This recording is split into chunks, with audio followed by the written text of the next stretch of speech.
मध्य रेल्वेवरती आजपासून पुढचे 3 दिवस मेगा ब्लॉक असेल। ठाणे स्थानकामध्ये मध्यरात्रीपासून हा ब्लॉक सुरू झालाय। ठाणे स्थानकामध्ये 62 तासांचा ब्लॉक घेण्यात येतोय। तर 1 ते 2 जून पर्यंत CSMT स्थानकामध्ये 36 तासांचा ब्लॉक असणार आहे। 3 दिवसांमध्ये मध्य रेल्वेवरील 930 लोकलच्या फेऱ्या या रद्द होणार आहेत। आज शनिवार आणि रविवारी 72 मेल गाड्या रद्द झालेल्या आहेत। ठाण्यामधील प्लॅटफॉर्म क्रमांक 5 आणि 6 च्या विस्तारीकरणाचं काम केलं जाणार आहे। तर CSMT स्थानकामधील 10 आणि 11 नंबरच्या प्लॅटफॉर्मच्या रुंदीकरणासाठी हा ब्लॉक घेण्यात आलेला आहे आणि त्यामुळे अर्थातच मुंबईकर प्रवाशांचे चाकरमान्यांचे हाल होणार आहेत। आणि याच विषयी अधिक बोलूया। मुंबईतनं दादर स्टेशनवरनं आपले प्रतिनिधी रिद्देश हातीम सध्या आपल्या सोबत आहेत। रिद्देश, खरं तर 8:30 वाजलेत। ही वेळ दादर स्टेशन गजबजण्याची वेळ असते, कारण अनेक मुंबईकर प्रवासी याच मार्गाने प्रवास करत असतात। आत्ताचं सध्याचं या घडीचं काय चित्र आहे दादर स्टेशनवरचं रिद्देश? आपण पाहिलं थोडाच वेळपूर्वी 8:08 जी बेलापूर फास्ट होती ती 10 मिनिटं उशीर झाली।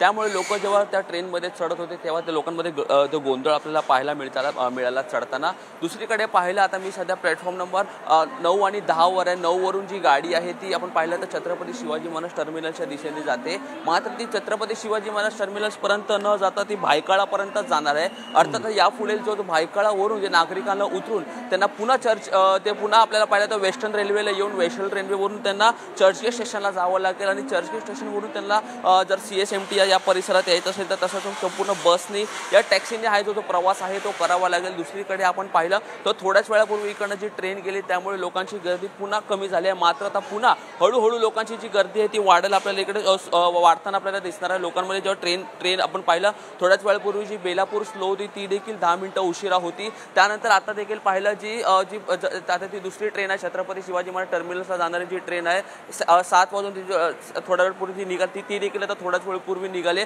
मात्र अद्याप इथे दुसरी कुठलीच गाडी लागलेली नाही आहे। अर्धा तास झाला असेल कमीत कमी। आपण समोर देखील पाहिलं तर तो अर्ध्या तासाचा जो डिफरन्स आहे तो आपल्याला क्लिअरली आहे तो समोर दिसू शकतो। दुसरीकडे आपण पाहिलं जी एक्सप्रेस गाडी आहे ती देखील आता प्लॅटफॉर्म नंबर 10 वर लागलेली आहे, मात्र जे CSMT वरून जे CSMT वरून प्लॅटफॉर्म नंबर 10 आणि 11 यांचं विस्तारीकरणचं जे काम होणार आहे त्यामुळे मोठा फटका हा एक्सप्रेस गाडीला देखील पडणार आहे। अनेक एक्सप्रेस गाडी ते देखील रद्द झाले आहेत। त्यातील एक गाडी आहे ती मात्र आता नागरिकांसाठी ही इथे जी आली आहे जी बेंगलोरला जाणार आहे। मात्र आपण पाहिलं दुसरीकडे आपण पाहिलं जी गाडी होती ती 7 वाजून ती 53 मिनिट्सनी येणार होती ती आत्ता आली, म्हणजे जवळपास अर्ध्या तासानंतर ही जी गाडी आहे ती प्लॅटफॉर्म नंबर 9 वर आली आहे। म्हणजे एवढा फरक हा आपल्याला दिसू शकतो एवढा मात्र आता सध्या पाहिलं तर 8:30 वाजल्या लोकांची गर्दी आहे ती हळूहळू देखील वाढणार आहे। लोकांमध्ये जी धावपळ आहे ती देखील दिसत आहे, कारण ही जी CSMTला न जाता भायखळापर्यंत जाणार। अर्थात जर एखादा व्यक्ती जर तो CSMT परिसरात कुठे काम करत असेल,